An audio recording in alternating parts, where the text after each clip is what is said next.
ৰকিবুল হুছেইন ডাঙৰীয়াক কিছুমান দুৰ্বৃত্তই ৰাজপথতে আক্ৰমণ কৰিছে আৰু তেওঁক শাৰীৰিকভাৱে অপদস্থ কৰিছে আৰু তেখেতৰ যিজন আৰক্ষী লগত আছে নিৰাপত্তাৰক্ষী তেওঁলোকে বোধকৰোঁ গুলীচালনা কৰিব লগা হৈছে।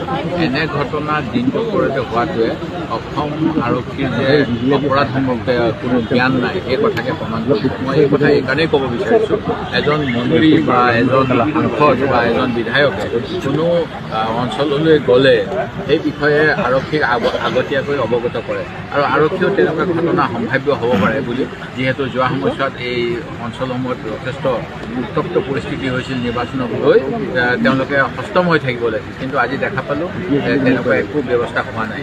আৰু মুখ্যমন্ত্ৰী মহোদয়ে আমাক বিধানসভাত কৈছে যে অসমৰ ক্ৰাইম ৰেট কমিছে, প্ৰচিকিউশ্যন ৰেট বাঢ়িছে, কিন্তু আমাৰ ইয়াতে বহুত এক্সট্ৰা জুডিচিয়েল কিলিং হয়। গতিকে মই ভাবোঁ যে অসম আৰক্ষীৰ এটা বদনামো আছে যে ইমান চিণ্ডিকেট হয়, আৰক্ষীৰ চকুৰ আগেদি হয়, আৰক্ষীয়ে ধন সংগ্ৰহ কৰে অবৈধভাৱে, তাৰ কাৰণে হাতখনো মাফ কৰি দিয়ে বুলি বহুতে ক'ব বিচাৰে। সেইকাৰণে প্ৰচিকিউশ্যনৰ তদন্তবিলাকত আমাৰ কোৰ্টত গৈ পেলাই আৰক্ষী পৰাজয় হয়। সেই গতিকে এনেকুৱা এটা ধাৰণা থকাৰ কাৰণে এচাম দুৰ্বৃত্তই যথেষ্ট নিজৰ মনোবল বৃদ্ধি পাইছিল। সেই গতিকে আৰক্ষী আৰু সঁচাকৈ স্মাৰ্ট আৰক্ষী হ'ব লাগিব আৰু তেওঁলোকে ক্ৰাইম হ'লেই ৰাইজৰ পক্ষত থিয় হ'ব লাগিব, জনসাধাৰণৰ পক্ষে। ধনৰ পক্ষত থাকিলে এনেকুৱা ঘটনা ভৱিষ্যতে আৰু হ'ব পাৰে। হিমন্ত বিশ্ব শৰ্মা ডাঙৰীয়া গৃহ বিভাগৰ দায়িত্বত আছে। অলপ দিনৰ আগতে চতিয়া থানাৰ সন্মুখত মোকো কি ধৰণে আক্ৰমণ কৰিছিলে গোটেই অসমৰ ৰাইজে দেখিছিল। আজিলৈকে কোনো ব্যৱস্থা নহ'ল। বিজেপিৰ যিটো দুৰ্বহাসমান জনপ্ৰিয়তা আৰু তেওঁলোকে ক্ষমতা হেৰুৱাৰ ভয়ত এতিয়া কংগ্ৰেছ দলটোক আৰু কংগ্ৰেছ দলৰ কৰ্মীবিলাকক তেওঁলোকে ভাবিছে যে বাহুবল দেখুৱাই পেলাই তেওঁলোকক আমি পৰাজয় কৰিব পাৰিম। কিন্তু গণতন্ত্ৰত কেতিয়াও বাহুবলে আৰু ধনবলে কেতিয়াও জিকিব নোৱাৰে। মই হিমন্ত বিশ্ব শৰ্মাক আহ্বান জনাইছোঁ যে আপুনি অসমক জংঘল ৰাজত পৰ্যবেক্ষিত হ'বলৈ নিদিব। পুলিচে আইনীভাৱে যি ব্যৱস্থা ল'ব লাগে সেই ব্যৱস্থা ল'বৰ কাৰণে পুলিচৰ ক্ষমতা যিটো আছে সেই ক্ষমতা ব্যৱহাৰ কৰাত হিমন্ত বিশ্ব শৰ্মাই ৰাজনৈতিক হস্তক্ষেপ বন্ধ কৰক। আৰু যদি এনেকুৱা আক্ৰমণ প্ৰত্যাক্ৰমণ চলি থাকে তেতিয়া অসম আকৌ বিহাৰ হ'বলৈ বেছি দিন নালাগে। সেইকাৰণে হিমন্ত বিশ্ব শৰ্মাৰ এইটো ৰাজনৈতিকভাৱে ব্যৰ্থতা, গৃহ বিভাগৰ এইটো চূড়ান্ত ব্যৰ্থতা, এই কথাক মই তীব্ৰ ভাষাৰে গৰিহণা দিছোঁ। ৰকিবুল হুছেইনৰ আক্ৰমণকাৰী আততায়ীক যদি অতি শীঘ্ৰে গ্ৰেপ্তাৰ কৰি শাস্তিমূলক ব্যৱস্থা নলয় তেতিয়াহ'লে আমি গণতান্ত্ৰিক কাৰ্যসূচী ল'বলৈ বাধ্য হ'ম। আৰু মুখ্যমন্ত্ৰীক মই সকীয়াই দিছোঁ যে আজি বালিলে যি পাত ফুকিবলৈও সেই পাত। আপুনি এনেকুৱা কাম নকৰিব যে অসমখন কালিলৈ এটা অগ্নিকুণ্ডত পৰিণত হওক। অসমৰ মানুহবিলাক ৰাস্তাত উলিয়াই আইন কানুন হাতত লওক। কাকো আপুনি আইন হাতত ল'বলৈ সুযোগ নিদিব। অসমৰ যিটো শান্তি শৃংখলা পৰিস্থিতি তাক বাৰ্তাই ৰখাটো চৰকাৰৰ দায়িত্ব, গৃহ বিভাগৰ দায়িত্ব, আৰু সেই কাম কৰাত মুখ্যমন্ত্ৰী যে ব্যৰ্থ হৈছে এই কথা ইতিমধ্যে বাৰে বাৰে প্ৰমাণ হৈছে। বিশ্ব শৰ্মাৰ হাতত এতিয়া কৰিব পৰা একো কাম নাই। ভিক্ষাৰ জুলুঙা লৈ বেংকৰ দুৱাৰে দুৱাৰে ঘূৰি লোন লৈ ভাগৰি পৰিছে। দৰমহা দিবলৈ লোন নল'লে নহ'লে। এতিয়া দৰমহা লোন লৈ দিব লাগে, হিতাধিকাৰী লোন লৈ দিব লাগে, চৰকাৰ চলাব নোৱাৰে, গৃহ বিভাগৰ ওপৰত নিয়ন্ত্ৰণ নাই। গতিকে ইছ্যু ডাইভাৰ্ট কৰিবৰ কাৰণে, ৰাইজৰ মনোযোগটো বেলেগ ফালে নিবৰ কাৰণে কংগ্ৰেছ নেতাবিলাকক তেওঁ এজনৰ পাছত এজন আক্ৰমণৰ লক্ষ্য কৰি লৈছে। এই কথা অসমৰ ৰাইজে চাই আছে আৰু এনেকুৱা অটপালি মাননীয় সাংসদ ৰকিবুল হুছেইন ডাঙৰীয়াক দুৰ্বৃত্তই মুখত ক'লা মাস্ক লগাই তেখেতক দিন দুপৰতে তাক শাৰীৰিকভাৱে অপদস্থ কৰাই নহয়, ৰকিবুল হুছেইনক বিভিন্ন ভাষাৰে তেখেতক তাত তেওঁলোকে দুৰ্বৃত্তই আক্ৰমণ কৰিছে, শাৰীৰিকভাৱে আক্ৰমণ কৰা হৈছে। পুলিচৰ যি নিৰাপত্তাৰক্ষী আছে, নিৰাপত্তাৰক্ষীক শাৰীৰিকভাৱে অপদস্থ কৰা হৈছে। ই কোন দিশে গতি কৰিছে? আজি মোৰ এইখিনি সময়তে এটা কথা মনত পৰিছে যে ঘৃণিত তোৰ অহংকাৰৰ নেতৃত্বাভিমান, জনতাই তোৰ স্বৰূপ চিনিছে, সাৱধান সাৱধান। মুখ্যমন্ত্ৰীক কৈছো যে এই কথাবিলাক যে আমি আজি যে কবিতাৰ এই উক্তিটো আপোনাক দিলো যে আপোনালোকে কেনেকুৱা ধৰণৰ এটা পৰ্যায়লৈ লৈ গৈছে। আপুনিয়ে খুব ধুনীয়াকে কয় যে একদম সাংঘাতিক এটা ভয়ংকৰ পৰিস্থিতিলৈ আহি আছে, গতিকে সনাতনী ধৰ্মৰ লৈ পেলাই আপোনালোকে গোটেই কাম কৰিব বিচাৰিছে। কিন্তু মই আজি তাৰিখত কৈছো, আজি সনাতনী ধৰ্মৰ কথা এনি টাইম কৈ থকা মুখ্যমন্ত্ৰীজনৰ, গৃহ বিভাগৰ দায়িত্বত থকা মুখ্যমন্ত্ৰীজনক মই মনত পেলাই দিব বিচাৰিছো, যোৱা সামগ্ৰী নিৰ্বাচনৰ সময়ত 7জনকৈ বিধায়কৰ গাড়ী ভাঙি তছনছ কৰা হ'ল, শাৰীৰিকভাৱে অপদস্থ কৰাৰ ব্যৱস্থা কৰা হ'ল। মোৰ চকুৰ সন্মুখতে কুঁহিয়া আৰু ৰদেৰে গাড়ী ভাঙি থচ-নচ কৰা হ'ল। আৰক্ষীক যেতিয়া আমি কমপ্লেইন দিছিলো, আৰক্ষীয়ে আমাক দুৰ্বৃত্তক প্ৰটেকশ্যন দিয়ে আমাক পলাই যাবৰ কাৰণে আৰক্ষীয়ে আমাক অনুৰোধ জনাইছিলে। অসম আৰক্ষীৰ আজি হাত ভৰি বন্ধা, এই পয়া লগাৰ অৱস্থা। মই আৰক্ষী বিভাগৰ দায়িত্বত থকা সকলোকে আহ্বান জনাইছো, দেখিছে আজি ৰকিবুল হুছেইন ডাঙৰীয়াৰ লগত আজি দেহৰক্ষীকো তাত কোবোৱা হৈছে, শাৰীৰিকভাৱে অপদস্থ কৰা হৈছে। তেওঁৰ পিষ্টল কাঢ়ি নিবলৈ ব্যৱস্থা কৰিছে। কোন দিশে গতি কৰিছে ৰাজনৈতিক পৰিস্থিতি। মই মোৰ আজি 50 বছৰ বয়সত এনেকুৱা দিন দুপৰত সাংসদক গাত হাত দিবলৈ সাহস কৰা এনেকুৱা অৰাজক ৰাজনৈতিক পৰিস্থিতি আৰু পৰিৱেশ দেখা নাছিলো। আমি এই ঘটনাক তীব্ৰভাৱে ভাষেৰে গৰিহণা দিছো। ইতিমধ্যে আমাৰ কংগ্ৰেছৰ বিধায়কসকলৰ এটা দল ৰকিবুল হুছেইন ডাঙৰীয়াৰ বাসগৃহলৈ খবৰ কৰিবলৈ ৰাওনা হৈছে। আমিও ৰকিবুল হুছেইন ডাঙৰীয়াৰ এইখিনি সময়ত তেখেতৰ লগত আমি সন্মুখৰ পৰা তেখেতৰ লগত আমি থাকিম। মই অসমৰ ৰাইজক এটা কথা ক'ব বিচাৰিছো, হিমন্ত বিশ্ব শৰ্মাই আখৈ নিদিলে চামগুৰি সমষ্টিত মুখত ক'লা মাস্ক মাৰি ৰকিবুল হুছেইনৰ দৰে এগৰাকী সাংসদক গাত হাত দিবলৈ অপদস্থ কৰিবলৈ কোনো মানুহে সাহস কৰিব নোৱাৰে। আৰু তাৰ যিজন বিধায়ক আছে সেই বিধায়কজনকো মই এটা কথা ক'ব বিচাৰিছো, বালিলে জীপাত শৰ সুগ্ৰীবলৈ একেটাই শৰ। যিবিলাক মানুহে তাত ৰকিবুল হুছেইন ডাঙৰীয়াক আজি অপদস্থ কৰিছে, ডিপ্লুৰঞ্জন শৰ্মা ডাঙৰীয়া নাকি লগাওক, এই ঘটনাৰ কিন্তু পুনৰাবৃত্তি আপোনাৰ লগতো হ'ব। আজি উচতাই দিছে, কাইলৈ সেইসকল লোকে কিন্তু আপোনাকো যে তাত দৌৰাই দৌৰাই নিপিটিব তাৰ কোনো মানে নাই। মই মুখ্যমন্ত্ৰী মহোদয়ক কৈছো, গৃহ বিভাগত ফেইল হৈছে, ল এণ্ড অৰ্ডাৰ চিটুৱেশ্যন আপুনি কণ্ট্ৰল কৰিব পৰা নাই। চামগুৰি নিৰ্বাচনত যেতিয়া বিধায়কৰ গাড়ী ভাঙিছে তেতিয়াই আমি গম পাইছো যে আপোনাৰ ক্ষমতাই মূৰত ধৰিছে আৰু গৃহ বিভাগৰ কোনো পুলিচে প্ৰটেকশ্যন যে দিব নোৱাৰে এইটো আমি পতিয়ন কৰিছিলো। আজি তাক পুনৰ প্ৰমাণ কৰিলে।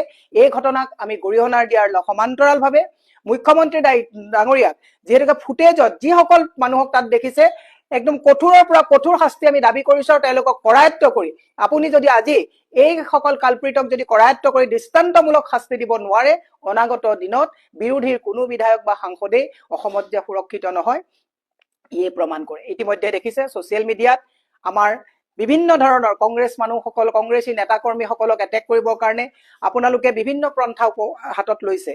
সমাজখন উশৃংখল কৰি যুৱ প্ৰজন্মক মতলীয়া কৰি মুখ্যমন্ত্ৰীয়ে যদি ভাবিছে গাদী ৰক্ষাৰ যদি স্বাৰ্থত এনেকে আত্মনিয়োগ কৰিম বুলি ভাবিছে, ই ভৱিষ্যত যুৱ প্ৰজন্মৰ কাৰণেই নহয়, এটা দিনত আপোনাকো আঘাত কৰিব। মই আকৌ কৈছো মুখ্যমন্ত্ৰী ডাঙৰীয়া, আসুৰিক তৃপ্তি যিটো লৈছে আপোনালোকে নিজৰ জিত পুৰাবৰ কাৰণে মানুহক ব্যৱহাৰ কৰি যিবিলাক আপোনালোকে আসুৰিক তৃপ্তি লৈছে, আকৌ মনত পেলাই দিছো যে বালিলে জীপাত শৰ সুগ্ৰীবলৈও একেই শৰ।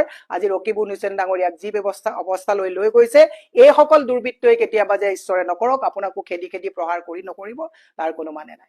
সেয়ে কৈছো ৰাজনৈতিক সন্তুলনৰ প্ৰয়োজন আছে, ৰাজনৈতিক নিৰাপত্তা আৰু সুৰক্ষাৰ প্ৰয়োজন আছে, আৰু মানুহৰ মাজত যাতে এটা টলাৰেন্স আহে, ইনটলাৰেন্স যিটো হৈছে এই ইনটলাৰেন্স যাতে নাথাকে তাৰ কাৰণে গৃহ বিভাগৰ দায়িত্বত থকা আৰক্ষীসকলক নিজৰ এইটো এটা দুৰ্ভাগ্যজনক ঘটনা আৰু হোম ডিপাৰ্টমেণ্ট সম্পূৰ্ণৰূপে ফেইল। কাৰণ এনেকুৱা ঘটনা আমাৰ সাংসদজনক টাৰ্গেট কৰি উপনিৰ্বাচনৰ পৰাই তেওঁক টাৰ্গেট কৰি বিভিন্ন ধৰণৰ ঘটনা হৈয়ে আছে।